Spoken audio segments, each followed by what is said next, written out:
À la une de ce journal, le président de la République s'est réuni ce soir avec le Premier ministre, le ministre de l'Habitat, de l'Urbanisme et de l'Aménagement du territoire, celui de l'Équipement et des Transports et les présidents de la Commission des marchés publics et de la Commission du contrôle des marchés publics. Le président de la République reçoit le haut représentant de l'Alliance des Nations Unies pour les civilisations en visite dans notre pays.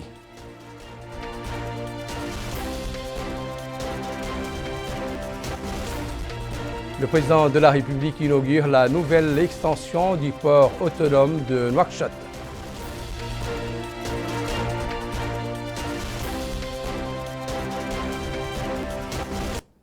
Merci de rester parmi nous pour se prémunir de la Covid-19. Faites-vous vacciner et respectez les mesures barrières.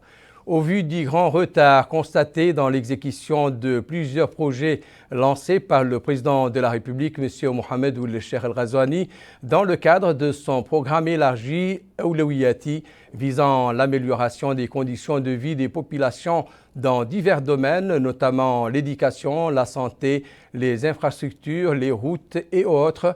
Une réunion relative à ce sujet a été tenue ce soir sous sa présidence. Et c'était en présence du Premier ministre, du ministre de l'Habitat, de l'Urbanisme et de l'Aménagement du territoire, du ministre de l'Équipement et des Transports, du président de la Commission des marchés publics et du président de la Commission du contrôle des marchés publics. Le président de la République a fait savoir au tout début de la réunion que le rythme d'exécution des projets précités est inacceptable et qu'il faut immédiatement prendre les mesures nécessaires pour dépasser les obstacles qui se posent et éviter qu'ils ne se reproduisent à l'avenir. Pour ce faire, le président de la République, M. Mohamed Ould Cheikh El Ghazouani, a ordonné au gouvernement d'appliquer les réglementations en vigueur en ce qui concerne les avertissements, les sanctions et au besoin l'annulation des contrats et leur inscription dans ou sur la liste noire et d'intensifier le suivi et le contrôle des sociétés exécutantes sur le terrain. De même, le président de la République, M. Mohamed Ould Cheikh El Ghazouani, a appelé à prendre toutes les mesures nécessaires permettant d'éviter à l'avenir de telles situations, qualifiant des entreprises de travaux publics suivant leur capacité à exécuter les projets techniquement et financièrement et à soutenir les établissements publics pour renforcer leur capacité technique et financière pour l'exécution des différents projets. Le président de la République a reçu en audience mardi à Nouakchott le haut représentant de l'Alliance des Nations Unies pour les civilisations, M. Miguel Moratinos. L'audience s'est déroulée en présence du ministre des Affaires étrangères, de la coopération et des Mauritaniens de l'extérieur, M. Smaïl Ould Cheikh Ahmed.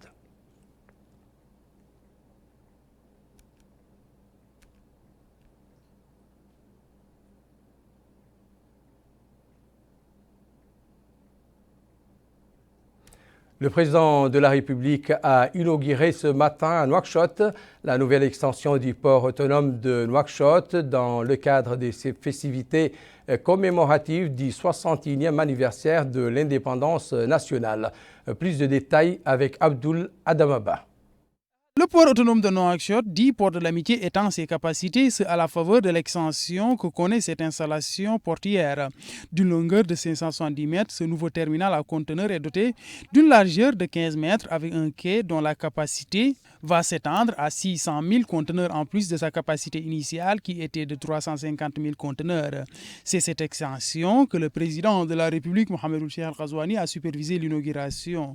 Au cours de ces cérémonies de réception de cet ouvrage, le ministre de l'Équipement et des Transports a apprécié l'inauguration de ce terminal à conteneurs qui s'inscrit dans le cadre des festivités commémoratives du 61e anniversaire de l'indépendance nationale. Il a ensuite affirmé que ces réalisations s'inscrivent dans le cadre des acquis qui ont été réalisés au profit des citoyens et en droite ligne de l'allocution qui a été prononcée lors du Festival des cités du patrimoine, mettant le citoyen au cœur des interventions de l'État afin que ce dernier recouvre ses droits.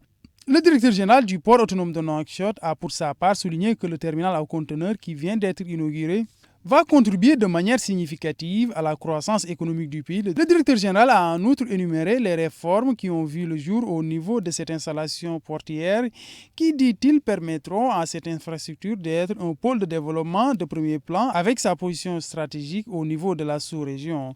Le maire d'Elmina a quant à lui mis en avant la satisfaction de cette commune d'abriter un projet de cette ampleur.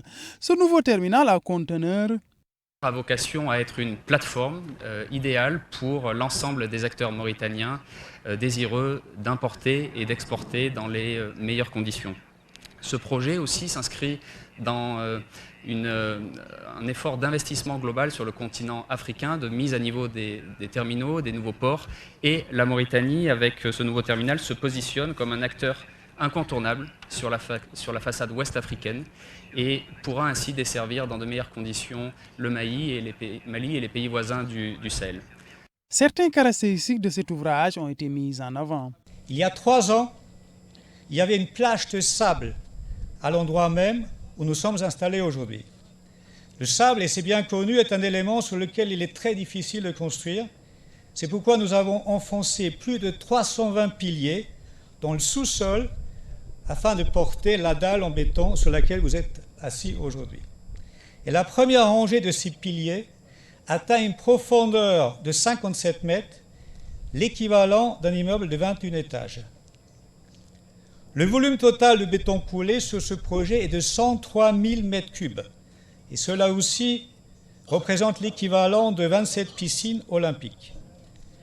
Avec 570 mètres de longueur de quai, nous sommes en mesure d'accueillir 2 navires en même temps.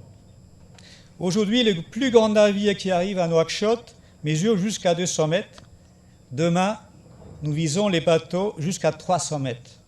L'enjeu, et cela a déjà été évoqué, est de remettre Nouakchott sur la carte des lignes maritimes principales. En d'autres mots, d'accéder à la Champions League des ports. Cette extension permettra au port autonome de Nouakchott d'accueillir de grands navires et entrer dans un cercle d'installations portuaires pouvant accueillir les plus larges porte-conteneurs du monde. C'est grâce à l'un des plus profonds tirants d'eau de la sous-région. La hauteur du grue est de 110 mètres. Cet ouvrage a été réalisé dans le cadre d'un partenariat public-privé avec un montant global estimé à plus de 320 millions de dollars. Le terminal à conteneurs de Nouakchott a été réalisé par le groupe Meridian et la société Olam Africa Financial Corporation. La classe politique et les élus ne cessent de réagir par rapport au discours prononcé par le président de la République lors de la cérémonie de lancement du Festival des cités du patrimoine à Ouadane le 10 décembre courant. En voici quelques exemples avec Mohamed Khattab. Le discours du président de la République à l'occasion du lancement du Festival des cités du patrimoine à Ouadane continue de susciter les réactions des leaders politiques et des élus, comme c'est le cas pour Mohamed Ould-Leval, président du parti Ravah, qui a déclaré que le président de la République a évoqué dans son pertinent discours qu'à chaque fois que pèse plus lourd le côté tribal qu'il considère négatif, chaque fois faiblit le côté État et vice-versa. Quand l'État, dit-il, est fort dans ses volets éducatifs et sociaux, notamment la santé, l'emploi, les assurances et autres, la notion de la tribu est affaiblie. Maintenant, est-ce qu'il vaut mieux pour nous le côté tribu ou État ? Bien sûr que c'est la notion de l'État qui prime et nous devons œuvrer à ce que la tribu reste dans son état social et nous éloigner de son influence sur l'État qui conduit inévitablement à l'affaiblissement de celui-ci. Pour sa part, le député de la majorité Babaoul Benyoug, le discours du président de la République était empreint de vérité et désignait certains problèmes dont pâtit la société qui étaient sans précédent dans le discours politique en Mauritanie. Nous, dit-il, en tant qu'élite politique, estimons que ce genre de discours est nécessaire pour cette étape. Quand le président de la République dit qu'il faut rompre définitivement avec les préjugés et les images stéréotypées et débarrasser notre patrimoine culturel des séquelles de cette abominable injustice qui fragilise la cohésion sociale et l'unité nationale, ce discours-là est sans précédent dans l'adresse présidentielle. Pour Mohamed Ould Ahmed Salem Ould Talibne, président du parti Al-Islah, j'ai, dit-il, suivi avec intérêt le discours du président de la République qui va de pair avec les valeurs politiques exprimées par son Excellence dans sa première sortie politique. Les déclarations du président de la République ne sont pas comme celles des politiques, ce sont des directives à exécuter qui concernent la responsabilité collective de l'État et nous, dans la majorité, nous ne sommes pas surpris parce que c'est cela l'objectif du président de la République. Si quelqu'un d'entre nous ne l'applique pas, c'est par méconnaissance ou par manque de compréhension. Mais ces déclarations vont couper l'herbe sous les pieds des opportunistes qui pensent que l'État social sont de bonnes raisons pour être exploité politiquement. Le ministère des Affaires étrangères, de la coopération et des Mauritaniens de l'extérieur a organisé une rencontre à l'Académie diplomatique à l'occasion de la visite du haut représentant de l'Alliance des Nations Unies pour les civilisations INAMOAC, M. Miguel Moratinos, dans notre pays. Amina Mitrlil. Le soutien de la Mauritanie à l'Alliance de la civilisation pour la cohabitation pacifique entre les peuples du monde était le thème sous lequel a été organisée cette réunion au ministère des Affaires étrangères, de la coopération et des Mauritaniens de l'extérieur. L'accueil réservé au haut représentant des Nations Unies, M. Miguel Ángel Moratinos, a eu lieu à l'Académie diplomatique en présence des représentants des délégations diplomatiques en Mauritanie. L'occasion pour le ministère des Affaires étrangères, de la coopération et des Mauritaniens de l'extérieur de renouveler l'appui de notre pays à l'Alliance des civilisations. Le ministre a également souligné le lien entre la visite du haut responsable onusien et le discours du président de la République, M. Mohamed Ould Cheikh Al-Ghazouani, qui a mis l'accent sur l'importance de toute action visant à renforcer l'unité nationale. Pour sa part, M. Moratinos a exprimé la valeur symbolique de cette visite effectuée à l'occasion du Festival des villes anciennes de Ouadane. Mais j'ai eu la chance d'être accueilli par les responsables du festival et passer une journée inoubliable. Inoubliable parce que ce qui reflétait cette volonté de récupérer le passé reflète en même temps une volonté de s'asseoir dans un présent pour bâtir un futur. En marge de la rencontre, le haut représentant des Nations Unies de l'Alliance des civilisations a visité les locaux de l'Académie diplomatique pour en savoir davantage sur le rôle qu'elle joue dans la formation continue des diplomates mauritaniens. Le ministre de la Défense nationale, M. Hanen Ould Sidi, s'est entretenu aujourd'hui à Nouakchott avec une délégation du commandement de la force conjointe des pays du groupe G5 Sahel sous la présidence du général de division Oumar Bikimo, commandant de la force et comprenant son directeur de cabinet, colonel Abakar Djimé, et le commandant du secteur ouest au sein de la force, colonel Ahmed Salem Ould Zeyn. La rencontre s'est déroulée en présence du chef du 2e bureau à l'état-major général des armées, le contre-amiral Ahmed Seyid Ben Aouf. Les activités d'une session de formation sur les modalités d'application du droit international humanitaire organisée au profit de 30 députés de l'Assemblée nationale ont été ouvertes aujourd'hui à Nouakchott. La session assurée par le Comité international de la Croix-Rouge vise à former les parlementaires et à avoir avec eux des échanges sur le dit droit. Amina Mitrlil. Le présent atelier a pour objectif l'échange entre les députés et les représentants du CICR sur le droit international humanitaire, les conventions ratifiées par la Mauritanie, le mandat du CICR et le rôle des parlementaires, à travers le plaidoyer, dans l'harmonisation des conventions et traités internationaux signés et la loi domestique des pays d'origine. Le vice-président de l'Assemblée nationale, M. Ahmadi Ould Hamadi, a précisé que les bonnes intentions manifestées doivent être accompagnées des efforts concrets visant l'harmonisation des lois, malgré les réserves que peuvent observer certains pays.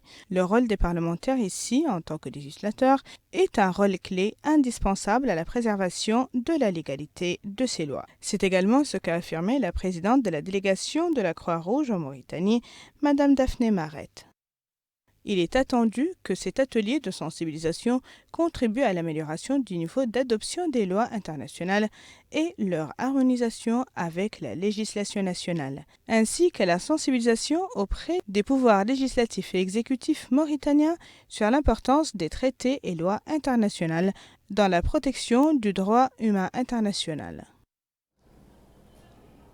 La Commission des finances de l'Assemblée nationale a consacré hier une réunion tenue sous la présidence de M. Bekay Ould Abdelkader Ould El Khou, son président, à l'exécution du budget de la présidence de la République au titre de l'année 2022. La commission a suivi un exposé présenté par le ministre des Finances, M. Mohamed Lamine Ould Dhahbi, dans lequel il s'est appesanti sur les principales lignes de ce budget qui se chiffre à 329 396 283 émeries. La Commission des finances de l'Assemblée nationale a consacré sa réunion ce mardi, tenue sous la présidence de M. Bekay Ould Abdelkader Ould El Khou, son président, à l'examen du budget du ministère de l'Éducation nationale et de la réforme du système éducatif relative à la loi des finances initiales au titre de l'année 2022.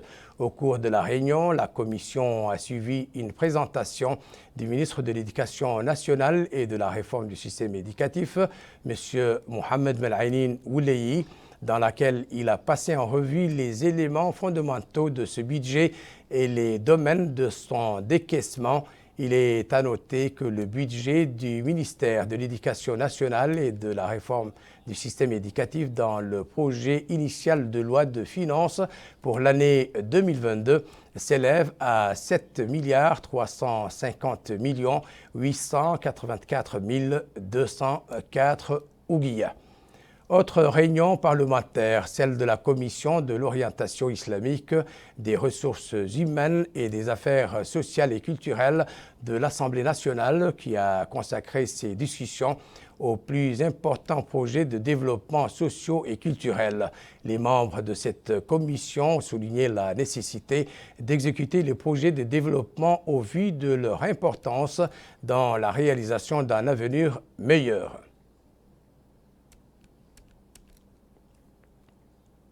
Le ministre de la Culture, de la Jeunesse, des Sports et des Relations avec le Parlement, porte-parole du gouvernement, M. Mokhtar Ould Dhaï, a procédé ce matin à Ouadane à la distribution des prix aux lauréats des différentes compétitions organisées dans le cadre de la nouvelle édition du Festival des Cités du Patrimoine.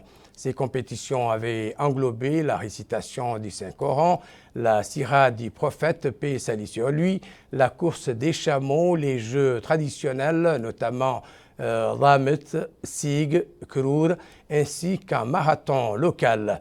Les récompenses comprenaient des enveloppes financières conséquentes. Étaient présents à cette remise des prix le Wali de l'Adrar ainsi que les autorités administratives et sécuritaires, en plus des élus de la wilaya et un public nombreux.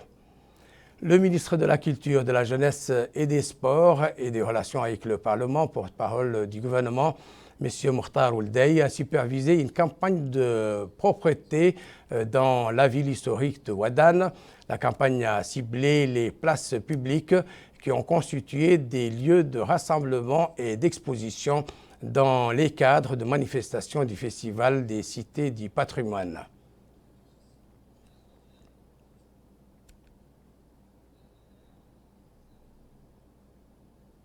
La 4e soirée artistique du Festival des Cités du Patrimoine, à laquelle assiste le ministre de la Culture, de la Jeunesse et des Sports, porte-parole du gouvernement, ainsi que de nombreux représentants de tours opérateurs et de touristes, a été émaillée de nombreuses performances artistiques, dont des louanges prophétiques et des récitations de poésie tant arabes que populaires, des danses folkloriques et des chants.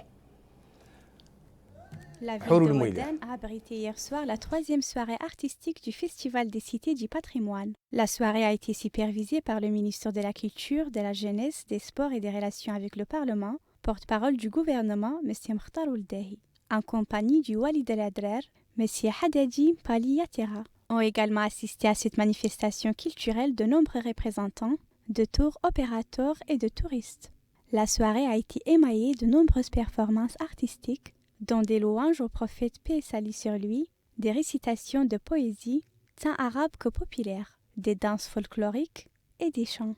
Ce 3e soirée artistique du Festival des cités du patrimoine a été marquée par la présence remarquable de touristes étrangers dont leur présence au cours de cette saison touristique annuelle coïncide avec le festival. Le ministre de la Culture et porte-parole également du gouvernement, M. Mokhtar Ould Dahi, a visité en compagnie du Wali de l'Adrar, des autorités administratives et sécuritaires, le village culturel où il a pris connaissance des divers produits exposés et s'est enquis du degré de l'affluence des visiteurs.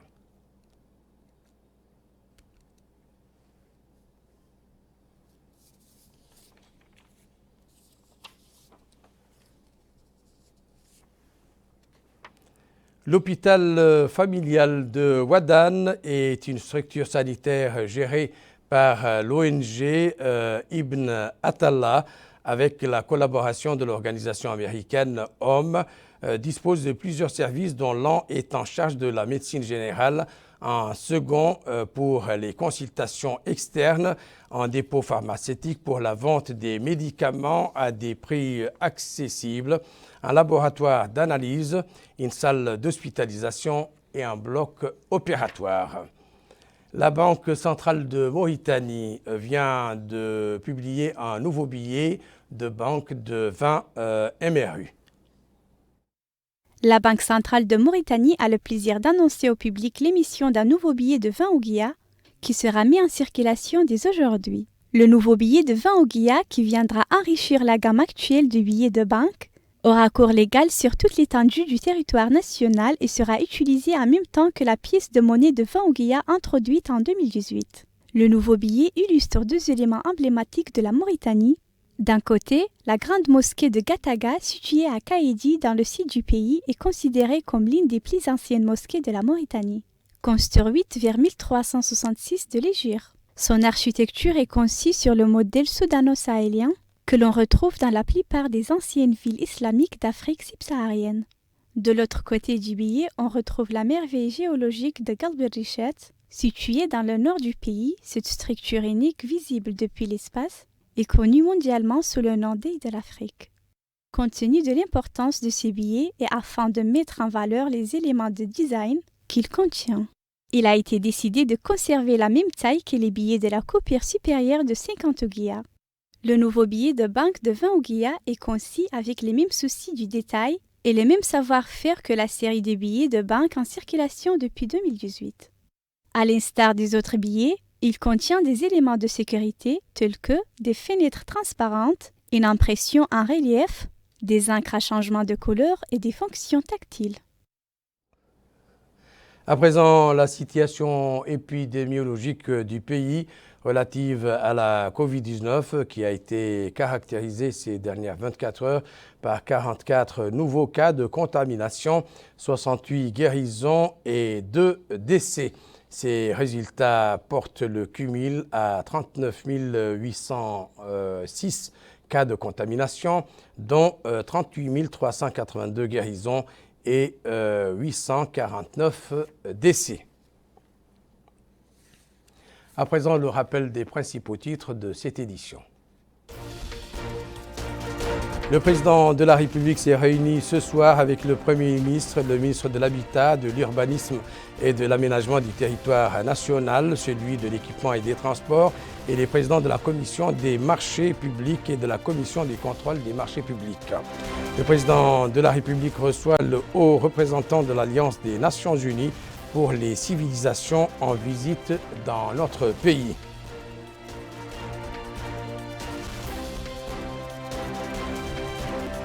Le président de la République inaugure la nouvelle extension du port autonome de Nouadhibou.